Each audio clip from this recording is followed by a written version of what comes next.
Have you ever wondered how grocery-anchored shopping centers are reshaping the retail landscape in major cities?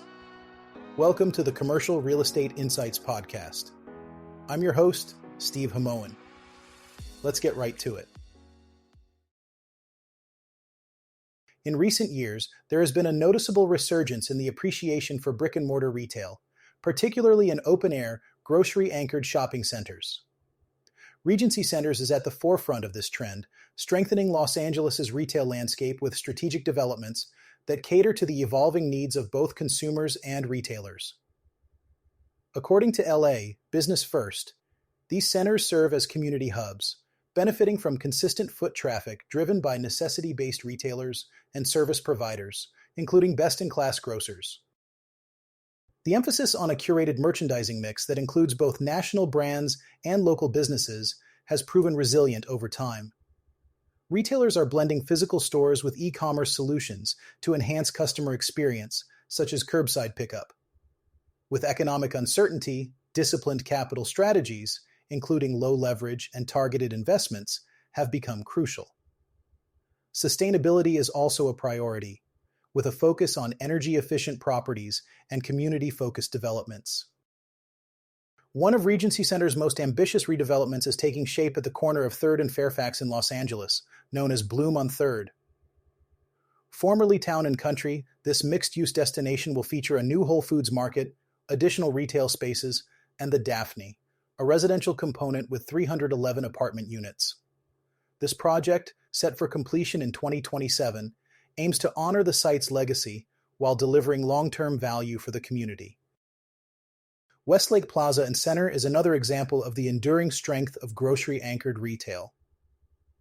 Anchored by Gelson's, Vons, and Sprouts, it stands as a community hub with strong tenant demand and consistent shopper loyalty.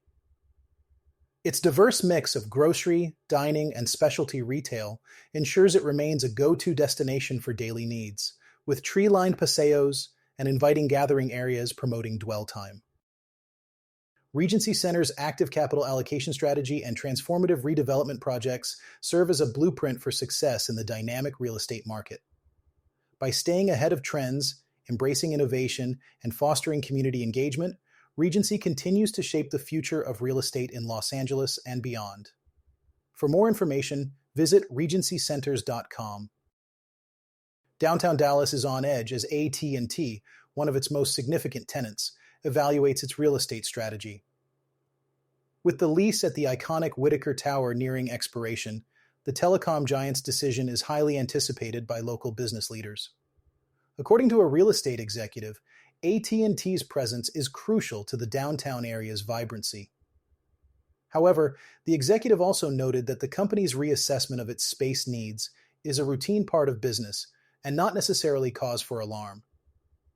While AT&T has remained tight-lipped, refraining from commenting on what it terms rumors and speculation, the potential move has stirred discussions about the future of downtown Dallas's commercial real estate landscape. In an interesting development in downtown San Francisco, a distinctive Flatiron building at 800 Market Street has been sold at a significant discount. According to Laura Waxman's report, this historic office building, which was once home to WeWork and fashion retailer Diesel, has seen a more than 60% drop in value compared to its pre-pandemic worth. The property was recently acquired by Fountainhead Development, an Alaska-based investor, for $17.2 million. This purchase price reflects a downward trend in the city's market, although it's a rebound from the lowest points of the downturn when some buildings were sold for as little as $114 per square foot. The new owner, Fountainhead Development, sees potential in the building's unique architecture and prime location at the intersection of Market, Ellis, and Stockton Streets.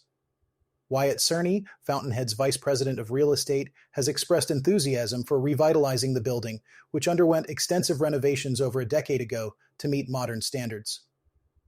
The building features creative office spaces with ideal floor plate sizes, making it an attractive option for tenants in the tech sector. Fountainhead Development plans to reposition the property, aiming to bring vibrancy back to the area. While specific plans haven't been disclosed, Cherney mentioned working on a public-facing activation and engaging with city officials about their intentions. This acquisition marks Fountainhead's second significant purchase in San Francisco, following their acquisition of 795 Folsom Street last year, a property that once housed Twitter, now known as X Corp. The previous owner, Invesco, has been reducing its presence in San Francisco's office market, having sold another property at 631 Howard Street at a loss. Despite this, the market is seeing an increase in transaction volume as owners adjust their pricing expectations. According to commercial real estate broker Charlie McCabe, prices are beginning to rise due to increased interest from San Francisco buyers and a new emotional dynamic in the market. The commercial real estate market is currently facing significant challenges, including rising vacancy rates and increasing operating costs. Landlords are under pressure to find new ways to protect income and enhance asset performance. Amid these challenges, on-site solar and battery storage are emerging as powerful financial strategies, not just environmental upgrades. According to Claire Broido-Johnson, a shift toward remote and hybrid working is reshaping tenant behavior and leasing patterns. Moody's reports that national office vacancy rates have climbed to a record 20.7% in the second quarter of 2025, indicating that traditional revenue models are under pressure. Simultaneously, energy costs remain unpredictable, squeezing operating margins at a time when rental income is under strain. Deploying on-site solar and storage systems is evolving from a long-term sustainability goal into a near-term strategic tool.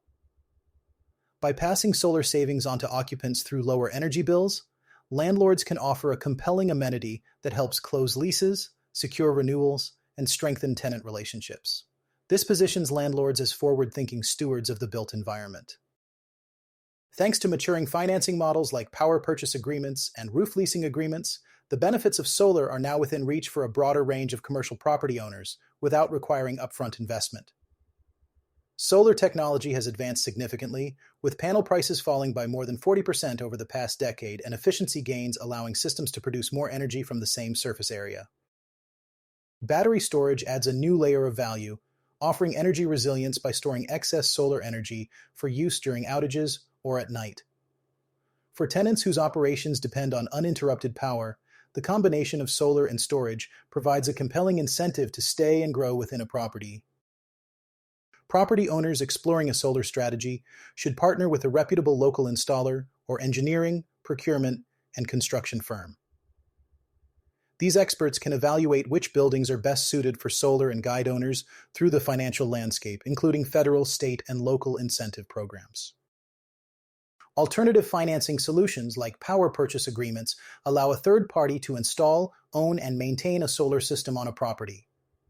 The building owner purchases the electricity generated by the system at a fixed rate, typically around 20% lower than grid-supplied electricity, providing predictable energy pricing and immediate savings. For properties with high energy loads, this arrangement can reduce operating expenses and improve net operating income. In states like Massachusetts, roof leases allow property owners to lease rooftop space to a third-party solar provider, creating a passive revenue source. Small and mid-sized landlords have historically faced barriers to accessing solar financing. However, new solutions are emerging, designed to meet the needs of smaller operators. Companies like Sunrock Distributed Generation are offering flexible financing models, making solar energy accessible to small and mid-sized commercial landlords. The commercial real estate market is evolving rapidly, driven by changing work models, increasing tenant expectations, rising energy costs, and growing demand for energy efficiency. Solar offers landlords predictable savings, stronger tenant relationships, and increased property values without requiring upfront investment. Now is the time to turn solar from a future consideration into a strategic advantage. Let's dive into the transformative impact of aging baby boomers on the commercial real estate market, as highlighted by Amy Wolf-Sorter in her recent article. The aging baby boomer cohort, those born between 1946 and 1964, is significantly influencing real estate dynamics. According to the United States Census Bureau, the population aged 65 and older increased by 3.1% to 61.2 million from 2023 to 2024. This demographic now represents 18% of the U.S. population, a substantial rise from 12.4% in 2004. Banker's Life notes that this year, approximately 73 million boomers will be 65 and older, making up more than a fifth of the U.S. population. This demographic shift is poised to dramatically impact senior housing demand, including independent living, memory care facilities, and continuing care properties. The NICMAP projects that the population aged 80 and older will increase by 3.4% to 14.7 million in 2024, with potential growth of 16.6% by 2028 and nearly 28% by 2030. By 2035, in just 10 short years, our 80-plus population is expected to grow from 14.7 million to nearly 23 million, a growth rate of over 55%, according to NICMAP. This growth necessitates an additional 600,000 senior living units over the next 5 years. However, during the peak of the last senior housing construction cycle in 2019, only 60,000 units were completed, leading to higher occupancy and rent growth due to limited supply. The aging population is also increasing demand for medical office buildings. The influx of medical care needs is expected to drive demand for medical office space, reducing vacancy rates and boosting rent growth. In 2024, 8.4 million square feet of medical office space came online, with the average vacancy rate at 9%.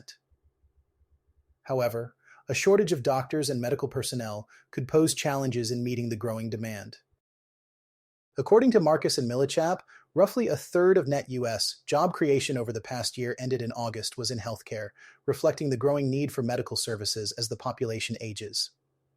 This dynamic is reshaping the commercial real estate landscape, emphasizing the importance of adapting to demographic shifts and healthcare demands. Thank you for listening to the Commercial Real Estate Insights podcast. I'm your host, Steve Hamoen. See you on the next one.